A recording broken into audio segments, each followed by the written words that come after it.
बिस्मिल्लाहिर्रहमानिर्रहीम अस्सलामुअलैकुम।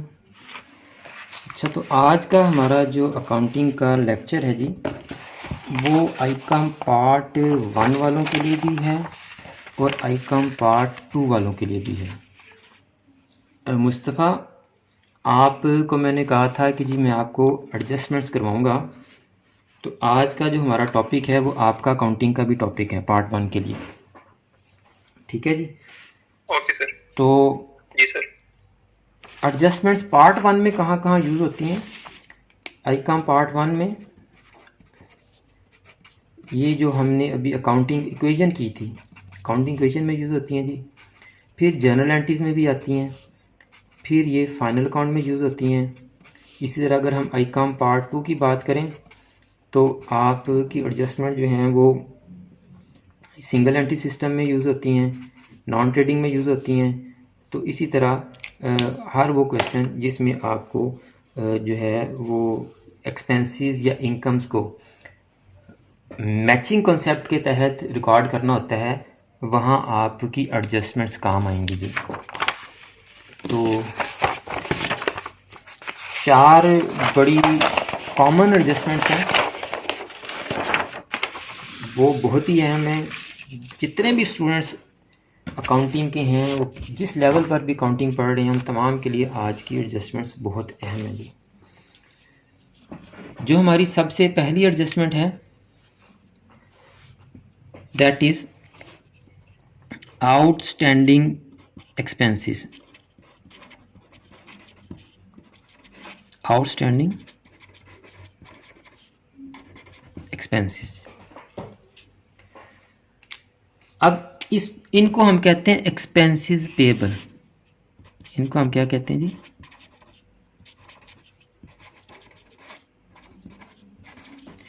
अगर मैं साथ उर्दू में लिख दूं तो काफ़ी सारे बच्चों को समझ आ जाएगी। ऐसे अखराजात जो अभी अदा करने हों। तो ये कौन से अखराजात होते हैं जी? हमने सर्विसेज ले ली हैं या प्रोडक्ट्स ले ली हैं और पैसे नहीं दिए। यानी अगर रेंट आउटस्टैंडिंग है, इसका क्या मतलब है? हमने जगह यूज़ कर ली है, रेंट अभी देने वाला है। अगर किसी की सैलरी आउटस्टैंडिंग है तो उसका मतलब उससे हमने सर्विसेज ले ली हैं और उसको भी सैलरी नहीं दी है। किसी की भी किसी किस्म की पेमेंट आपने करनी है,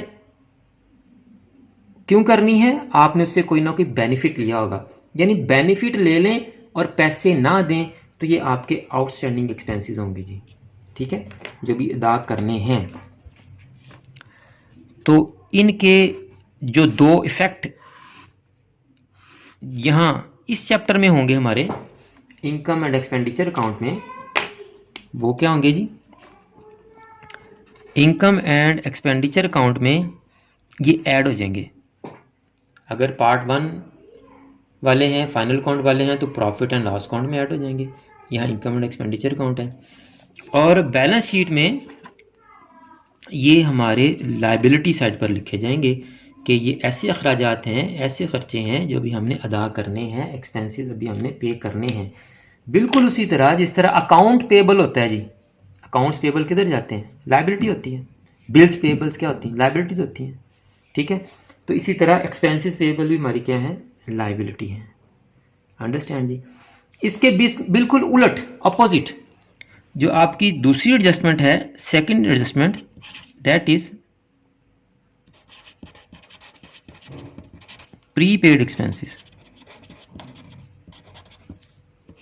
ये कौन से होते हैं? Paid in advance. यानी ऐसे अखराजात जो पहले ही अदा कर दिए हों।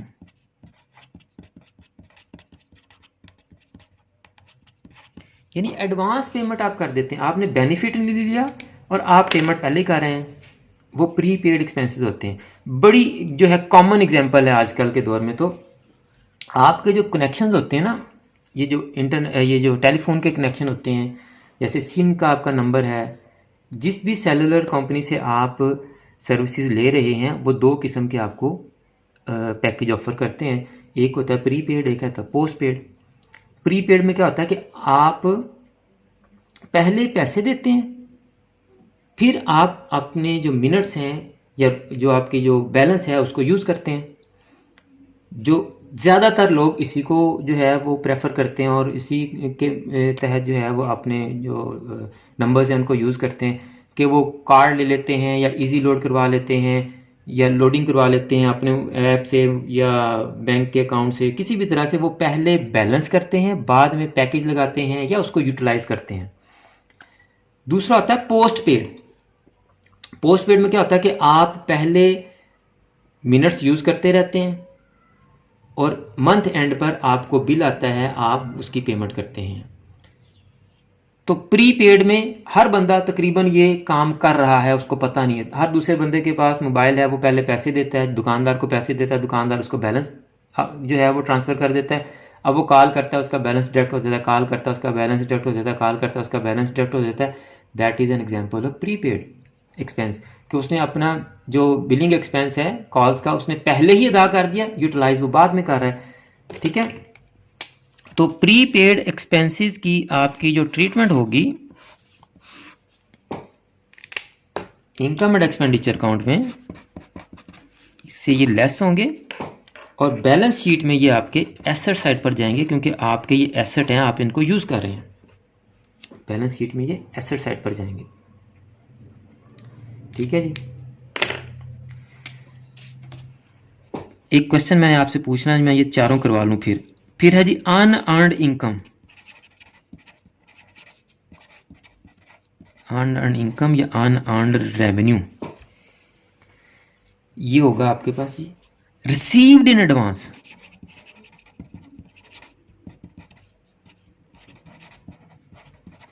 यानी ऐसी आमदनी जो पहले ही वसूल कर ली हो। इसके लिए पेशगी टर्म यूज होती है। बच्चों को अगर इंग्लिश की टर्म नहीं समझ आ रही तो उर्दू की उससे ही मुश्किल है। पेशगी, पेशगी को मैं पहले ही इस्तेमाल कर रहा हूँ। ऐसी आमदनी जो पहले ही वसूल कर ली हो।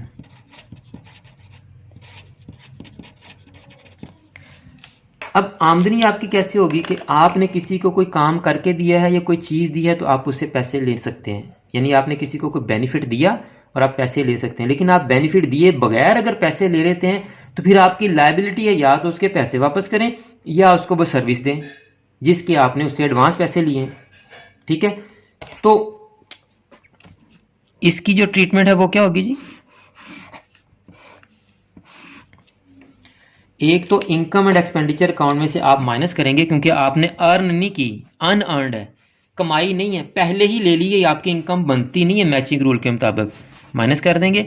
और बैलेंस शीट में से, बैलेंस शीट में ये आपकी लायबिलिटी साइड पर जाएगी। लायबिलिटी क्यों है कि या तो आप उसको वो सर्विस दें या वो चीज़ दें जिसके आपने पैसे एडवांस में लिए हैं, या पैसे वापस करें।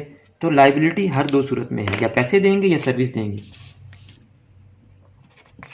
और आपकी लास्ट एंड फोर्थ टर्म है जी अक्रूड। अक्रूड इनकम या अक्रूड रेवेन्यू।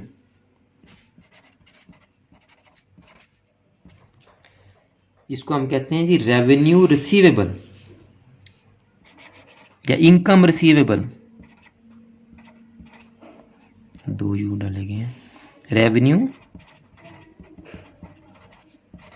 रिसीवेबल जी। आ गए आप लोग वापस? जी सर। मैं जल्दी जल्दी इसीलिए कह रहा था कि मुझे पता था कि मीटिंग एंड होने वाली है। बीच में जो लेक्चर जो है डिस्टर्ब हो जाए ना तो फिर मुझे भी जो है सेटिस्फेक्शन नहीं होती। तो अक्रूड इनकम या अक्रूड रेवेन्यू, रेवेन्यू रिसीवेबल, कि हमने बेनिफिट दे दिया किसी को, सर्विसेज दे दी हैं या कमोडिटी दे दी है, अभी हमने उससे पैसे नहीं लिए, इनकम रिसीव करने वाली रहती है। तो ऐसी आमदनी जो अभी वसूल करनी हो, ऐसी आमदनी जो अभी वसूल करनी हो। तो आमदनी हमने कमा तो ली है, रिसीव नहीं की, वसूल नहीं की, तो इसका मतलब ये आपकी इनकम एंड एक्सपेंडिचर अकाउंट में ऐड हो जाएगी और बैलेंस शीट में ये आपका एसेट है कि आपने पैसे लेने हैं। बिल्कुल वैसे ही जैसे आपका अकाउंट रिसीवेबल एसेट होता है। अब छोटा सा क्वेश्चन है जी, ये जो आउटस्टैंडिंग एक्सपेंसेस ऐड हो रहे हैं, प्रीपेड एक्सपेंसेस लेस हो रहे हैं, अनअर्न्ड इनकम लेस हो रही है, अक्रूड इनकम ऐड हो रही है, ये कहाँ ऐड लेस होंगे सारे? सर इनकम में होंगे या फिर एक्सपेंडिचर में होंगे? किस इनकम या एक्सपेंडिचर में? Sir revenue income, revenue expenditure. Revenue किस रेवेन्यू इनकम या रेवेन्यू एक्सपेंडिचर में? सर जो साल का होगा सर उसी में। हमजा आपको तो बताना चाहिए। सर हमजा तो नहीं है। ओ सॉरी, अरबाज।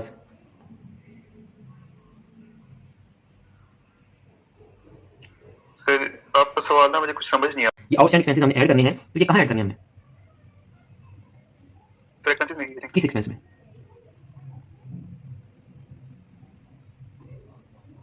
सर पता नहीं जी, है बड़ा आसान, मैंने आपको लेकिन सिर्फ घुमाइश की दिया कि आपको ये कॉन्सेप्ट याद रहे। हर वो एक्सपेंस या इनकम उसी एक्सपेंस या इनकम में ऐड होगी जिसकी एडजस्टमेंट है। यानी आउटस्टैंडिंग सैलरीज है तो वो सैलरीज में ऐड हो जाएंगे, आउटस्टैंडिंग वेजेस है तो वेजेस में ऐड हो जाएगी, प्रीपेड कमीशन है तो कमीशन में से लेस हो जाएगा। समझ आ गई बात? जी सर स्पेसिफाइड में ऐड कर स्पेसिफाइड में जिसके साथ एडजस्टमेंट होगी उसी एक्सपेंस या उसी इनकम में हमने ऐड करना है। अगर कमीशन के साथ लिखा हुआ उसने जी अप्रूव्ड कमीशन या कमीशन रिसीवेबल, कोई भी टर्म यूज कर सकते हैं, तो हमने कमीशन में ऐड करना जाके उसको। अगर हमारी डोनेशन रिसीवेबल है तो डोनेशन में ऐड करेंगे, अगर हमारी सैलरीज पेएबल है तो सैलरीज में ऐड करेंगे, अगर हमारी कमीशन प्रीपेड है तो कमीशन में से लेस करेंगे, सैलरी प्रीपेड है तो सैलरीज में से लेस करेंगे। तो जिस एक्सपेंस की एडजस्टमेंट होगी हम एड लेस भी उसी एक्सपेंस में करेंगे। बाकी इनको लायबिलिटी और एसेट साइड पर लिख देंगे, वहां किसी में एड लेस नहीं होना है जी। ठीक है जी, ये चार एडजस्टमेंट्स, ये चारों बड़ी ही कॉमन एडजस्टमेंट्स हैं। हर अकाउंटिंग के बच्चे को इसका कॉन्सेप्ट और इसके इफेक्ट्स कि इनके कहाँ कहाँ जाके वो इफेक्ट होने, ये सब बताने चाहिए। ठीक है जी, ये क्लियर है? जी सर क्लियर है। जी सर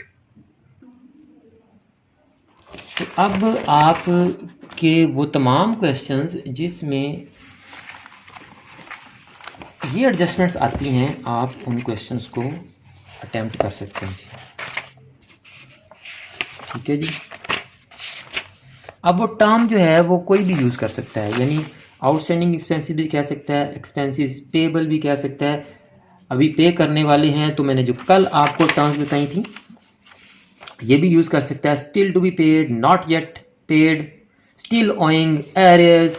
ठीक है, तो ये डिफरेंट टर्म्स वो यूज़ कर सकता है।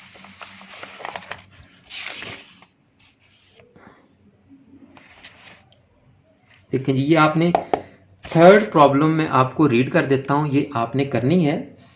और इसमें जो दो एडजस्टमेंट्स हैं वो मैं आपको बता देता हूँ। एक एडजस्टमेंट हमारी इसी से रिलेटेड है जी। ठीक है जी, सबसे पहले हम आइटम्स पढ़ लेते हैं। बैलेंस दोनों नहीं जाएंगे जी, ना ओपनिंग ना क्लोजिंग, ये मैं आपको डिटेल से पहले बता चुका हूँ। The following particulars are obtained from the books of young men's association for the year ended December 31, 2005। Balance brought down नहीं जाएगा जी। सब्सक्रिप्शन इनकम में जाएगी, एंट्रेंस फी भी जाएगी, लैब मेंबरशिप भी जाएगी, एनुअल डिनर भी जाएगा, हार रेंट भी जाएगा, मिसलेनियस इनकम भी, सारी की सारी जाएंगी जी, सिर्फ बैलेंस नहीं जाएगा। इधर आ जाए जी, सैलरीज भी जाएंगी एक्सपेंस साइड पर, printing and stationery, postage, municipal taxes, electric charges, annual dinner, ये सारे के सारे एक्सपेंडिचर साइड पर जाएंगे। फिक्स्ड डिपॉजिट विद ABL, ये बैंक अकाउंट है, ये नहीं जाएगा और बैलेंस नहीं जाएगा। यानी इधर से ये दो एक्सपेंडिचर साइड पर नहीं जाएंगी और इधर से ये हमारा ओपनिंग बैलेंस जो है ये इनकम साइड पर नहीं जाएगा। बाकी सारे पेमेंट्स एक्सपेंडिचर में और रिसीट्स इनकम साइड पर चली जाएंगी। अब फर्स्ट एडजस्टमेंट पे आएंगे, कह रहा है the annual subscription of the association member is ₹10 and 100 members are in arrears during this year. कहता है कि 10 रुपये हमारी एक मेंबर से फ़ी बनती है और 100 मेंबर्स से फ़ी अभी लेने वाली है। कौन सी फ़ी? ये सब्सक्रिप्शन फ़ी। तो 100 मेंबर से 10 के हिसाब से 1000 सब्सक्रिप्शन इज स्टिल रिसीवेबल। उसने एरर्स का वर्ड यूज़ किया है। ठीक है, एरर्स का क्या मतलब था? अभी बकाया है, वो एरर्स यूज सकता है, स्टिल ओइंग कर सकता है, still to be collected, not yet received. ठीक है, अभी ये रिसीवेबल आ जाए जी, रेवेन्यू रिसीवेबल, अक्रूड इनकम या अक्रूड सब्सक्रिप्शन, यानी ये आपने टर्म्स जहन में रखनी है। कॉन्सेप्ट मैंने आपको बता दिया है, जो अभी लेने वाली हैं या देने वाली हैं, या पहले एडवांस में दे दी हैं या एडवांस में ले ली हैं, यही चार कॉन्सेप्ट हैं जी। तो ये अभी रिसीव करने वाली है सब्सक्रिप्शन, बकाया है। देखें, इनकम अगर रहती है तो वो रिसीवेबल है, अगर एक्सपेंस रहता है तो वो पेएबल है। सिंपल सी बात है। तो ये रिसीवेबल है तो 1000 हमारा सब्सक्रिप्शन में ऐड हो जाएगा। पहली एडजस्टमेंट का इफेक्ट तो ये हो गया। अब दूसरी एडजस्टमेंट देखें जी, municipal taxes were paid up to March 31, 2006। तो हम अकाउंट्स कहाँ तक के बना रहे हैं जी? दिसंबर 31, 2005, तो मार्च 31, 2006, जनवरी, फरवरी एंड मार्च, 3 मंथ्स का टैक्स हम पहले ही अदा कर चुके हैं। एडवांस पेमेंट होगी इसकी, paid in advance. This one prepaid expenses minus हो जाएंगे और बैलेंस शीट में एसेट साइड पे जो पहले ही अदा कर दिए हों, यानी 2006 के टैक्सेस हमने अभी अदा कर दिए हैं। अकाउंट हम 2005 तक बना रहे हैं। अगर हमने अकाउंट्स ही मार्च 31, 2006 तक बनाने होते तो फिर ये हमारे प्रीपेड ना होते। प्रीपेड वही होंगे जो उस पीरियड से रिलेटेड नहीं होंगे जिस पीरियड के हम अकाउंट्स बना रहे हैं। अंडरस्टैंड? मैचिंग कॉन्सेप्ट यही कहता है कि जिस पीरियड के, जिस फाइनेंशियल पीरियड के, जिस अकाउंटिंग पीरियड के आप अकाउंट्स बना रहे हैं, अगर कोई भी इनकम या एक्सपेंस उस पीरियड से रिलेटेड नहीं है तो वही आपका एडजस्ट होगा। अगर आपने पहले अदा कर दिया है तो माइनस कर दें, अगर अभी अदा करने वाला है तो ऐड कर दें। इसी तरह एक्सपेंस है, अगर आपने रेवेन्यू है, अगर आपने पहले रिसीव कर लिया है तो वो आपकी लायबिलिटी है, माइनस कर दें। अगर आपने भी रिसीव करना है तो ऐड कर दें। तो ये आपने पेड इन एडवांस पहले ही अदा कर दिए हैं तो ये माइनस कर देंगे, क्योंकि ये 2005 के नहीं है, तो हम तो 2005 तक के अकाउंट्स बना रहे हैं। तो इनका ताल्लुक 3 मंथ्स के टैक्सेस का ताल्लुक इन अकाउंट से, ये जो 2005 तक बन रहे हैं 31 दिसंबर तक, इनसे नहीं है, तो इनको आप माइनस कर दें। तो बैलेंस शीट की एसेट साइड पे लिखेंगे। अब आप इसकी कैलकुलेशन कैसे करेंगे मैं आपको कैलकुलेट करके भी बता देता हूँ। यहाँ पर 1600 हैं जी, और टैक्सेस नॉर्मली 1 ईयर के लिए पे किए जाते हैं, तो आप इनको 12 पर डिवाइड कर देंगे। 1 ईयर में 12 मंथ होते हैं, और जितने मंथ्स के ये प्री पेड हैं उतने मंथ से मल्टीप्लाई कर देंगे। 3 4 द 12 और 4 4 द 16। 400 आपके प्री पेड हैं, यानी आप 1600 में से 400 प्री पेड टैक्सेस या पेड इन एडवांस। सर अगर दूसरे मेथड से भी सही आ रहा है इसका आंसर, 1600 मल्टीप्लाई 3 और 12 करेंगे, डेप्रिसिएशन में करते थे तब भी सही आ रहा है। हाँ, तब भी आपका ऐसे ही आएगा। ठीक है, शाबाश। आप ऐसे करना चाहिए, ऐसे कर लें जैसे डेप्रिसिएशन में कैलकुलेशन करते थे। तो आपका 400 जो है वो प्री पेड है, तो आप उसको टैक्सेस में ये जो 1600 इसने दिए हैं यहाँ से आप 400 माइनस कर देंगे, और 1200 आपका आउटर कॉलम में, मेन कॉलम में आ जाएगा। ये क्वेश्चन आपने कर लेना है। कल कुछ मजीद एडजस्टमेंट्स मैं आपको करवाऊंगा, वो ईयर से रिलेटेड हैं, वो ईयर से रिलेटेड हैं। जैसे देखें जी, this item includes ₹100 applicable to the previous year.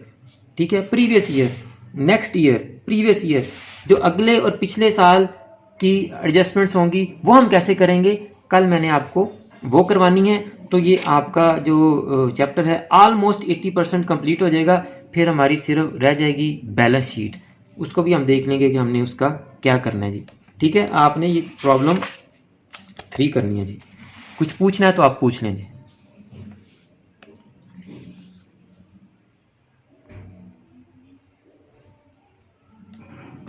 जी बेटा, है कोई क्वेश्चन? No sir. ओके जी, अल्लाह हाफिज़। अल्लाह हाफिज़।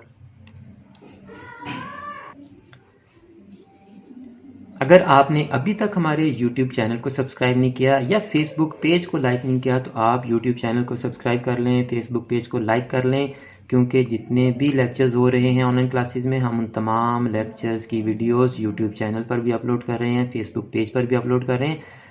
आप अपनी टाइम की अवेलेबिलिटी के मुताबिक इन वीडियो लेक्चर्स को देखकर भी अपनी तैयारी कर सकते हैं, और आप इन वीडियोस को ज़्यादा से ज़्यादा फॉरवर्ड भी किया करें, ताकि जो बच्चे किसी भी वजह से कॉलेज, एकेडमी या ऑनलाइन क्लास नहीं ले सकते, ये वीडियोस उन तक पहुंच सकें और वो घर बैठकर ही अपने पेपर्स की अच्छी तरह तैयारी कर सकें। मुझे भी अपनी दुआ में याद रखा करें। जज़ाकल्लाह।